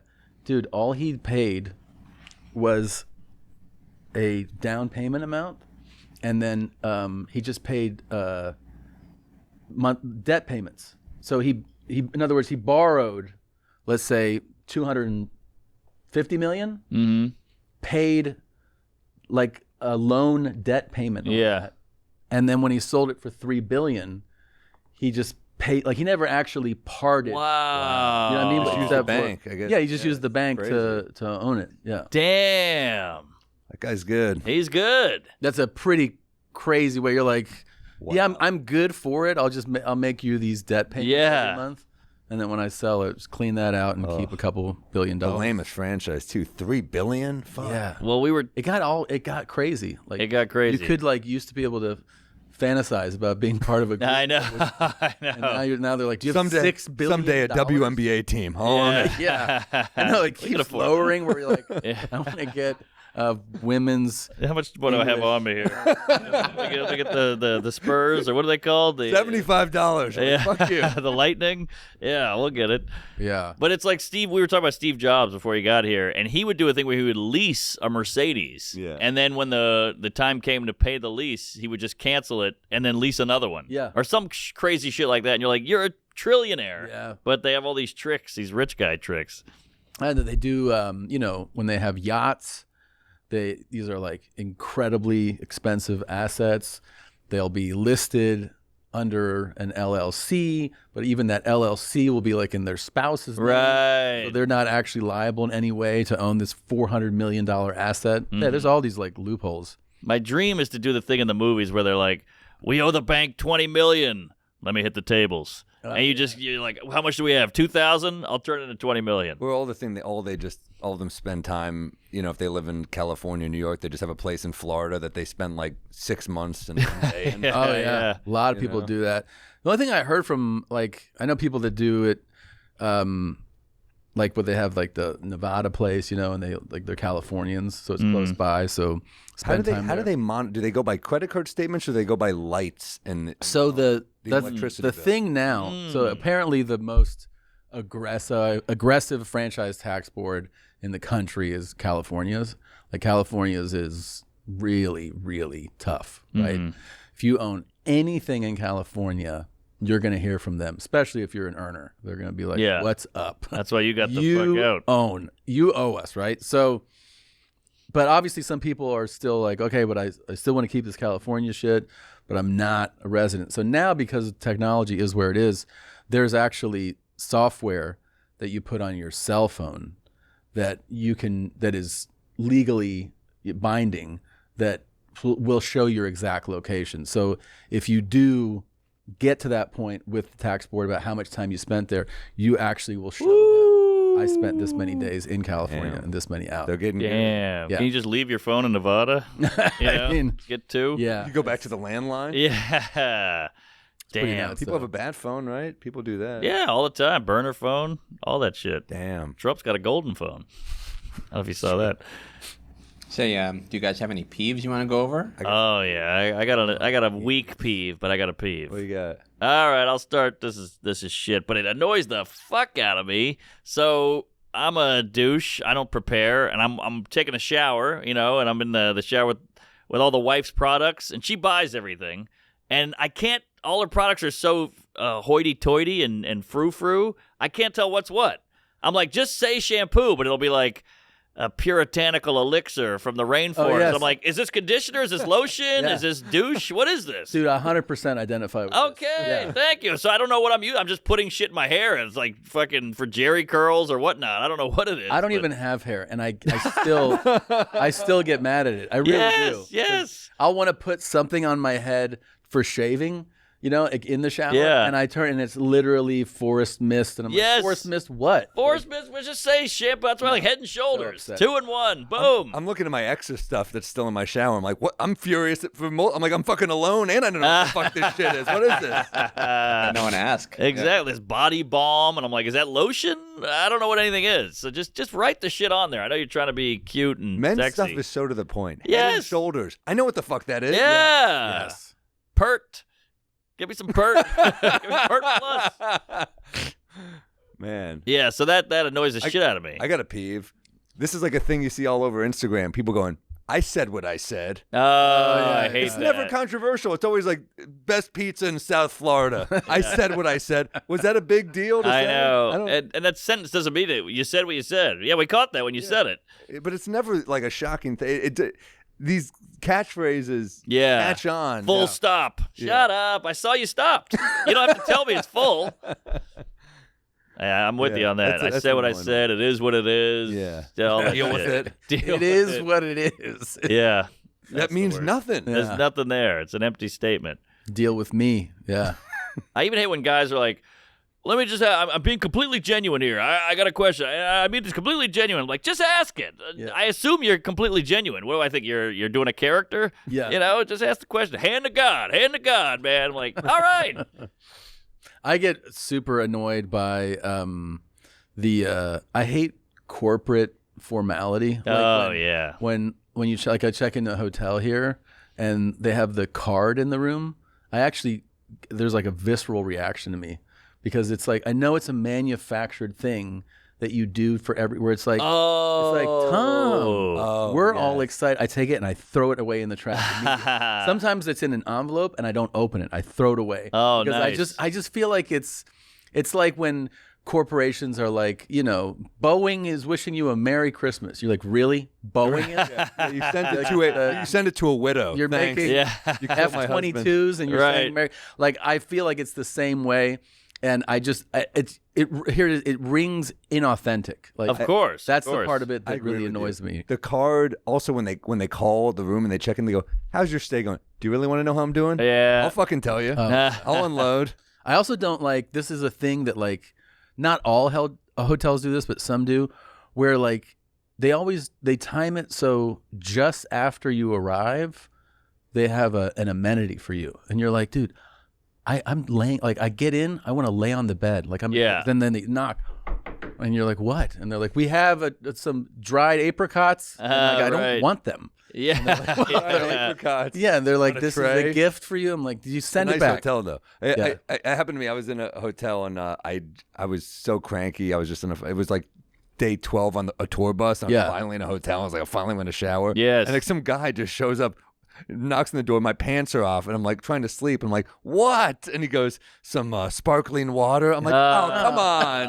Jeez. But answering the door in the underwear is a good move because people get the fuck out of it. Yeah, it is. They see in your underwear, they're like, here you go. I'll see it. You have to tip them. I look like Swamp Thing. I was just like, Some poor guy was just like, I'm sorry, I was just trying to give you sparkling water. I was like, sorry. I had this one the other day where I was in a hotel and I was fucking with the AC and it was boiling hot in the room. And I'm like, I got it on 65. What the hell? So I had to call down. I hate to be that guy. And they're like, we'll send up Bob. He's our repair guy. So now I'm in my underwear with a boner and Bob's got overalls on. And he's like, I think I got it. And he's up on a ladder and we're making small talk. And I'm like, should I leave? The whole thing feels weird. Should I fuck him? Yeah. Fuck Bob?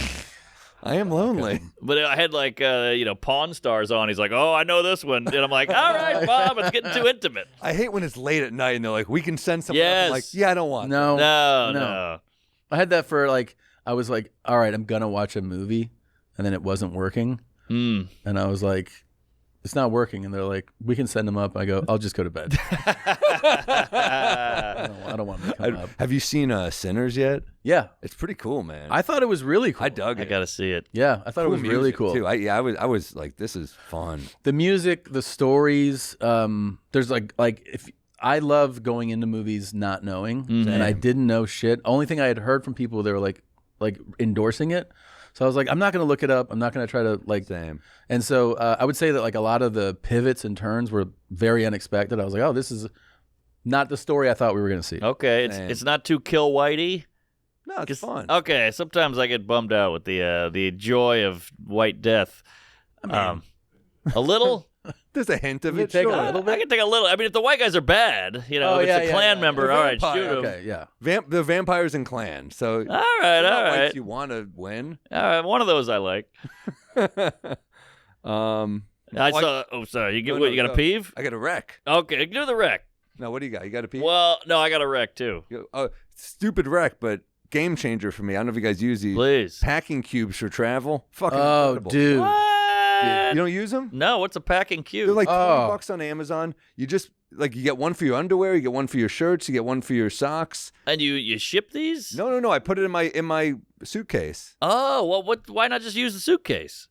you put it in the suitcase like that because it just divides everything, so it doesn't get all mushed together, and just it is organized. It is really fucking brilliant. Game changer. What? $20 on Amazon. This is an extra thing to me. This is more work than I just put the here's underwear thing. next to the shirt. It's a little bit of it is an extra step, and you kind of are like, what the fuck am I doing? Yeah. But when you see the level of satisfaction and What am I, Marie Kondo? I mean, I'm gone for 3 days.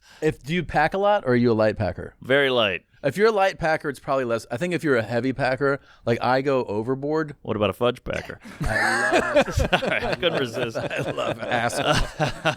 Especially if it's Bob's. The hotel Bob's. Love that guy's asshole. Rosy red asshole. Oh yeah. If you're like, I like to bring like double the amount of underwear, and then all of a sudden it's in this cube, and you're like, "That's my underwear thing." Got you it. start to do it like it. that. I thought it was fantastic. What happens when you get dirty clothes? Where does that go? I just get it. You bring an empty one. Yeah. Aha. You bring an empty bag. and it's like it takes up no space because it's empty, and then as you're going along the week, it's Right. That makes sense. I'll rewear an underwear. I'll flip it. That's an old school move. Oh yeah. You guys don't do the flip. What if you work out? It's a whole clean side. Holy shit! That's That is awful. literally. Awful. That's a boomer's move. You know that, right? That's a fucking disgusting. I'm a boomer, I guess. I remember my dad would do that, and I would go, yo, like, Oh, really? yeah, I would see him pick up underwear on the ground. Yeah. That had a nice clear brown streak. Oh. And I go, what the fuck? He goes, just a little sunset. That's what he called it. Ah.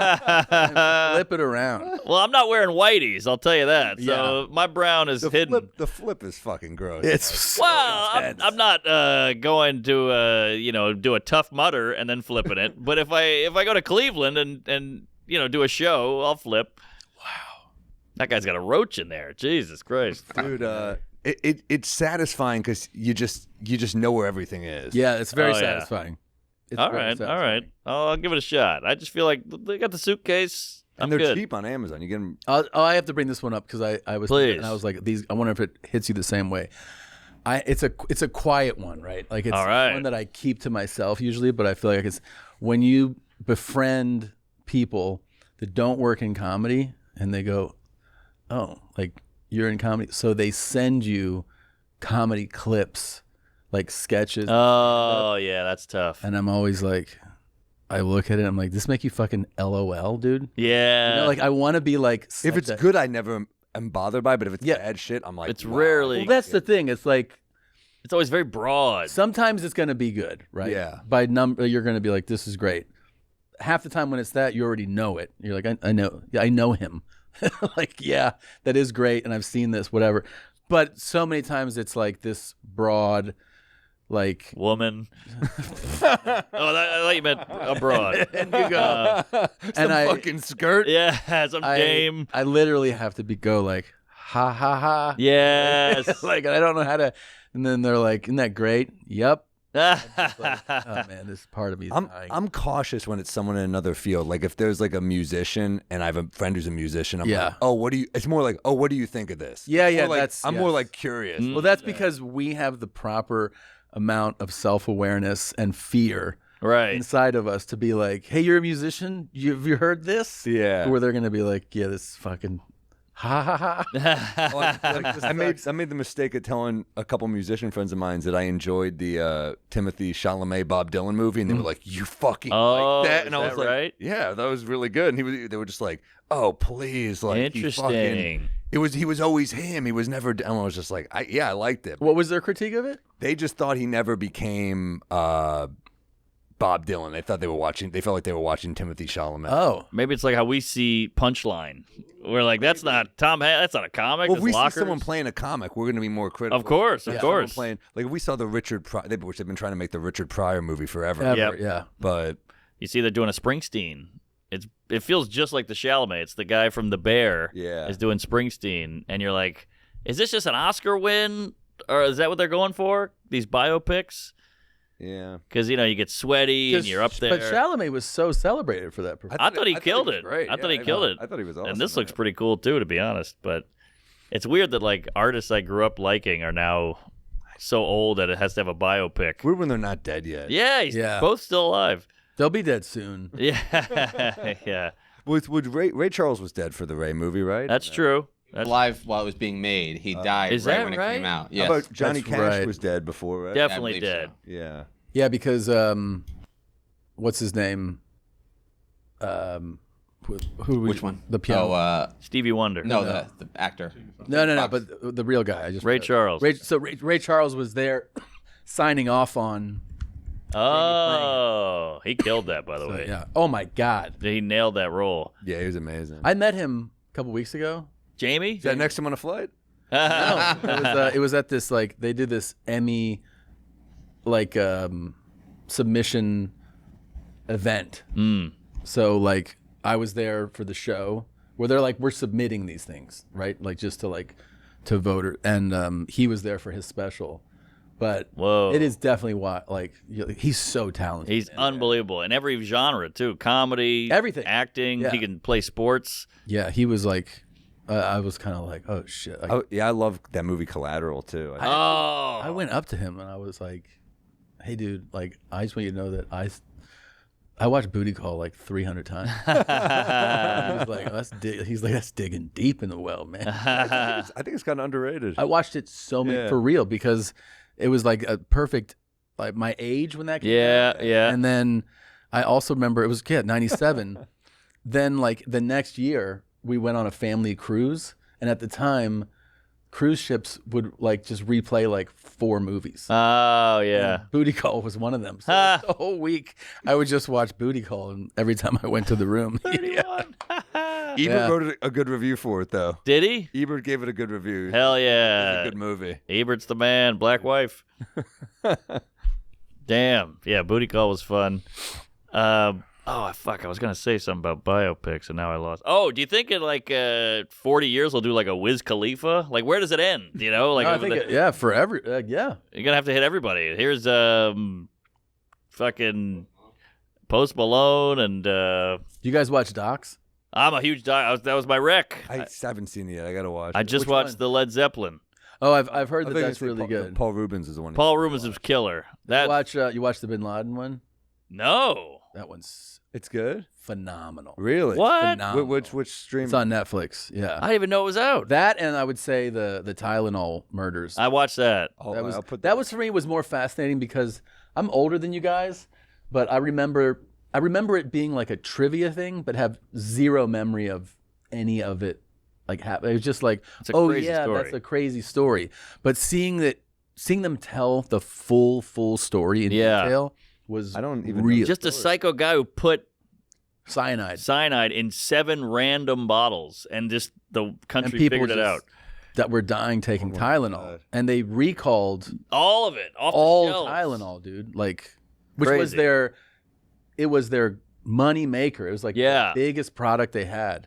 Was it Johnson Johnson? Yeah. Yeah. Owned the parent. That was the parent company of the company that made it. Yeah. This was the impetus of having the seal Exactly. on every single Right. bottle So that you get the now. way that because of happened was back when this happened. You would just open the bottle, and it's just an open bottle with the pills, and then that led to seals, Yep. double seals, Yep. and It's amazing they pulled through that nosedive. It's 'cause incredible. It was a crazy recall. it's incredible. But that's a really interesting Damn, I got to story. See that. That's It's good. I can't. I feel like I've heard that now, but yeah, that's crazy. The Bin Laden one is fascinating in that they lay out things so incredibly well, but they also they got such great access. Leon Panetta's in it, former CIA director. Oh, nice. People in the high-ranking people are giving you all this beat by beat insight and how they're figuring out.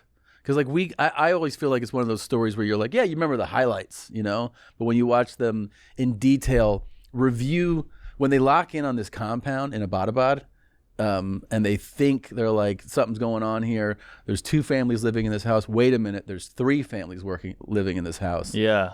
And then there's a figure who would pace. They called him the pacer, but they're doing it from a satellite, and then they use, I forget the term, but it's a term that they use for if you are walking and the sun hits you at a certain angle, you create your shadow. They determine by the shadow and the distance from the photograph how tall you are. And when they did that, they were Bin Laden. they're this person is 6'5". He was huge. right? And so they were like, Wow. still couldn't see the face. But they're like, it's either him or it's another 6'5". It's either him or Grant Hill. Right. It's like pacing up and down every day. Was he a pacer? Indiana? I'm thinking of Halliburton. But yeah, that's crazy. That's old school. They used the sun. It was a sundial kill. Wow. It's a great. I'm gonna check them both out. Did they get into his Whitney Houston obsession? He was obsessed with Whitney Houston. Don't know. Yeah, he loved Whitney Houston. Porn. I know they got a lot of porn when in his room when they collected everything. They were like, this guy loves fucking Barely Legal. Yeah, remember when they killed him? How exciting that was for the country. Yes. That was big news. I remember where I was. One of those things. I remember where you were. Oh yeah. Yeah, I was because we were living in Silver Lake on Hyperion, and it was an evening it was like breaking news at night. Yeah, yes. He came out. Yeah, and we were like, no, and then you would hear people like hung. Like, yeah, yes. Yeah, it was pretty cool. Nice to have a moment where everyone comes together. I know. We need more of those. Now we just get that with like a TikTok trend. Animated films on his hard drive included Ants, Cars, Chicken Little, Ice Age. Ants? He was a Woody Allen guy. Whoa! Ants, Broadway, Danny Rose. Kill the Jews, video except games. one. Charlie Bit My Finger was a viral clip. Wow. That's crazy. I can't wait to watch this. I watched the Churchill one. I loved it. I watched the Tylenol. I'm going to watch this. Yeah, there's great World War II ones. Great World War II. Unbelievable shit. But the Zeppelin doc, you got to watch it. It could have been 9 hours longer. I didn't want it to end. You know, the partying and how they met. They didn't know each other. They just were like, we want to start a band. I think I remember this guy was a drummer, so they hit him up. Turns out to be the best drummer of all time, John Bonham. And they just got to know each other on the first album. They were just phenoms who happened to link up. That's pretty crazy. It's crazy. Then they become the biggest band. They outsold the Beatles for a while. It was insane. Then they, the huge hog on Robert Plant. They just got this front man who happened to be super talented. The whole thing's crazy that it worked out. And they wouldn't do singles, and they were great. Jesus. Look at the bulge. That balls too. That's balls too. I'm right? sure you get some there's balls in there. But he was the original Chronicle, San Francisco. Yeah, he was. He's still out there performing. Right? Yeah. Plant's still alive. He's still touring. Bonham died of drinking. Jimmy Page at 32. is still alive, right? Yeah. Yeah. He's a genius, by the way. Plant was living at least part of the year in Austin for a while. Really? If you put in his name in Austin, does it come up as still living there? I think he's doing Kill Tony tomorrow. Lived in Austin for a couple of years. Yeah. Oh, how about that? Vibrant Damn. music scene. Wow. Yeah. Imagine working with that guy. Get him on the pod. Or I guess he's gone now. But yeah, great doc, really interesting, and just fun to see the 70s and there's just the wildness of it, and they show some groupie stuff. It's killer. But That's really cool. They put the work in. That's what I love about these guys. They're real artists. Like they really tried to be innovative and make new shit, and they were like, the Beatles are too square. We're gonna go harder, and it's awesome. Damn. It's on Netflix? Netflix, yeah. Damn, they're churning it out, man. I know. They've been this doc streak lately has been killer, really great. Love it. Yeah. So yeah, now you got a show, season 2. That's exciting. You got to get to work. I know. I'm gonna have to wait a little while. We're doing a movie next month. Jesus. So many irons on the fire. Yeah, and then I go back on tour in the fall. So I'll shoot the special in November, and then we'll go back to the writer's room for this, I think. Holy hell. Well, and you got a hooch. We got Thank you. It was good stuff, man. Thanks, brother. Thank you so much. Very nice. Yeah, we got brown and white. We got Serena and the husband here. Currently available in Jersey. I think, it's such a thing to get into states. Yes. So we have it. It's available in every month. We get like, oh, now you're in South Carolina. Now you're in Illinois. You're in Arizona, California, Texas. But we got into Jersey, so we're available. Nice. Yeah. If you'd only get rid of Bert, then we'd really take it off. Just kidding. That's my impression of the internet. But I hope I text with Bert. He's a horrible texter. He'll ask me a question and I'll answer it and go, "What do you think of this?" And he won't respond. I'm like, "You started this." Dude, you don't have to fucking tell me. Okay. What? Yeah, he's the worst texter. But yeah, I'm on tour too. Oh, hell yeah. Yeah, if you go to tomsegura.com/tour Got a bunch of dates leading up Arenas. We have a couple. Wow. A couple. But then I'm doing a theater tour in the fall because we're shooting in a theater. They're shooting a special. Oh. Yeah, we announced it. It's November 15 in Milwaukee. Oh, that's a great city. I love it. So we're gonna do Great comedy at city. the Riverside Theater. Nice. Hell yeah. Yeah, All right. so- Go to that. Excited to do that. What's that, your 13th hour? I mean, what are we on here? I think that's six Oh, okay. special. Yeah. Damn. You were one of the first, I know you covered it, but you were one of the first Netflix crazy takeoff specials. Well, I was at, so Burr had done it. Yep. But like what they were saying was they were like, yeah, it's been really good for Burr. That was what they said at the time. I was like, okay. They're like, so this guy who's like at the time you're like, he's great. Yeah. It worked for him. Great. Yeah. Right. Right. So, it was definitely not like what it became. Yeah. You know, like it was 2013 and they were like, yeah, they have like 38 million subscribers, but it keeps growing. And Yeah. I was like, does it? Yeah. You know what I mean? It wasn't like So you were weren't- kind of hesitant about Netflix. Oh, it was a consolation prize. Yeah. Wow. Because the goal was Comedy Central. Wow. Wow. And I had been on Comedy Central. Crazy. Like I had a relationship. I did Live at Gotham. I did this mashup show. I did a Presents. Mm-hmm. So I was like, I want to do an hour. Like that was the goal. And then getting on there, I was like, they're like, because they're like Comedy Central turned it down. Oh, I interesting. was like, all right. And they're like, but you can be on Netflix. And I was like, cool. Yeah. Hilarious. Yeah. And then now they have 300 million subscribers. Netflix does. Woo! Global, baby. Yeah, it's pretty crazy the way it changed. But remember, like Comedy Central was everyone's goal. Of That was, course. like, that Of was course. the dream. HBO before that even. Yeah, yeah. But HBO kind of seemed untouchable because Yeah. their model was, are you a superstar? Yeah. You know, it was like Robin Williams, Carlin, Chris Rock. Right. Like that Seinfeld. was. Yeah, that was it. They only played in that arena at that time. So it was like Comedy Central felt like accessible. Yes. But also great because like Attell was there and Right. Mitch, you know? They played the shit out of your special. They played. Oh, yeah. For a while. Then by the time we had hours on there, they were like, it was like one and done. Yeah. Yeah. And you had to do 3 edits. I remember doing. Oh, yeah. It was like they're like, we have the extended version that's 50 minutes, 55 minutes. Yep. Then we have the 50 minutes, 42. and then the 42. And I'm Yep. like, all right. So you're just Yeah. like cutting lines and jokes for. I know. For the One time commercials. they did something that made me so crazy, and nobody really cared because they were like, okay, but it was on I forget if it was the half hour. I think it might have been the half hour or one of the other stand-up shows. Maybe it was the Live at Gotham. Dude, they took on their there was no like you're involved. Yeah. Yeah. You just shot it and left. Yeah. They took the setup of one joke and the punchline of another, Ah. That should be illegal. and I was my like, this God. doesn't even make any sense. Yeah. And they were like, "Oh yeah, sorry." I'm like, "What do you mean you're sorry? Like, this makes no This sense." is my career. Yeah. I know. So what the hell is the next thing? Or because I watched a YouTube video on Netflix is like bigger than Earth. It's going to take over everything. It's going to eat everything that tries to compete with it. Can it be beaten? Is there? I know you're on there, so I don't want to scare you. But can it be toppled? Is there another thing that could actually rival Well, it in eyeballs? History teaches us anything. Like everything is temporary. Exactly. Everything. Like I'm not saying that it's AI, but it goes back to like what we started, where like you can't ignore things like technology jumps, especially in Yeah. entertainment.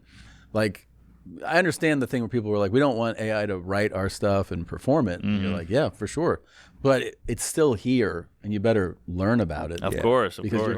you're gonna have to like figure something out. I don't know the answer. I just know that it's like it's part of what we're doing. Yeah, oh, yeah. And then look, everything business is all about competition. So you know that's what Hulu got big into the stand-ups because they're competing. You know, Yeah, Amazon, like they're all everyone's competing. So I mean, Netflix knows that they know how business works. And Oh, yeah.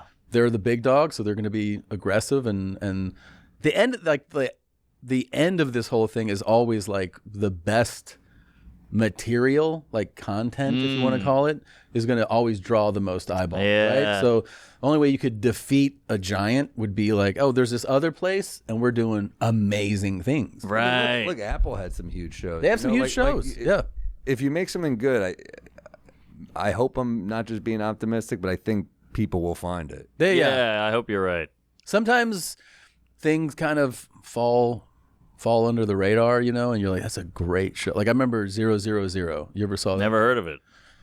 Fucking, it's so good, and it's on Amazon. And Really? I still think about it. I saw it years ago, and it's so fucking good. Yeah, it came out during the pandemic. What? Yeah, this show is amazing. And What is it, like a spy show? So, dude, this show follows, because I feel like one of the things that happens with it is when you start to describe it, you're like, oh, it's like another one of those, and you're like, it's not another one of those. Like it's so much better. So it's the same creator who did Gomorrah, Oh yeah. that Italian mob Uh-huh.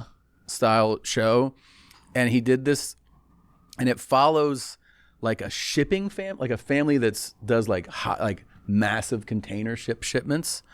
The Italian mafia, but not Sicilian, like a northern Italian mafia family, and then cartel people. But all the stories are interconnected. And dude, they shoot this show in on location in Louisiana, in Mexico, in northern Italy, in North Africa. Like you're like, what is the fucking budget of this show? Yeah. Like you watch the show and you're like, is this?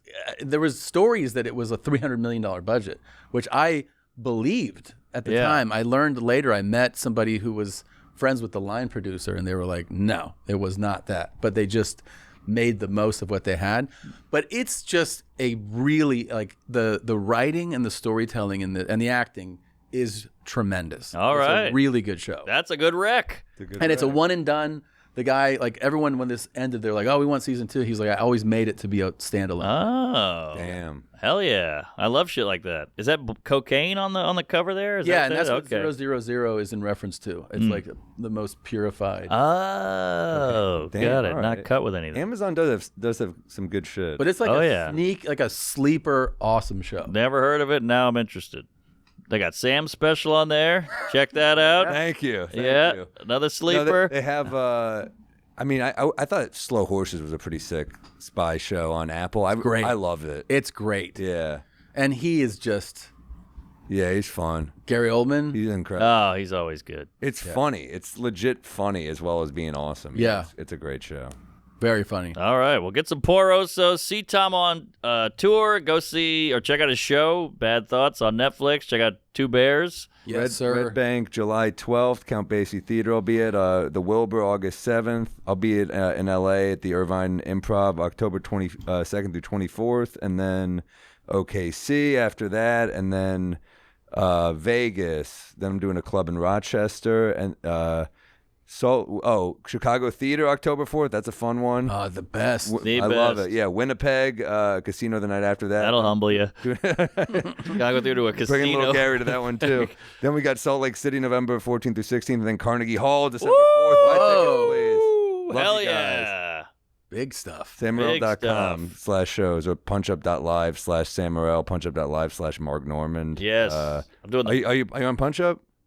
I think so. punchup.live/Tom Segura. Check it out. I'm at the Melody Tent, which is kind of a crazy venue for me. So come on by that. Then we're at the Oh, you're going overseas, bro. yeah, Foxwoods, Ben Sale, and then New Zealand, Australia. We're adding shows in Sydney and Melbourne and Adelaide, so that's cool. Then I'm in the Hamptons. That's a beach trip. Calgary for the great outdoors, Vegas, Dallas, and that's good enough for a while. Fucking Akron, Dayton. Australia's so I love So it. cool, man. Third time going. They're the best. Big fan. Great. I always think Australia's America in the 80s. They never got annoying. They never got queefy. Yeah. They still do blow. The girls are skinny. It's great. Yeah.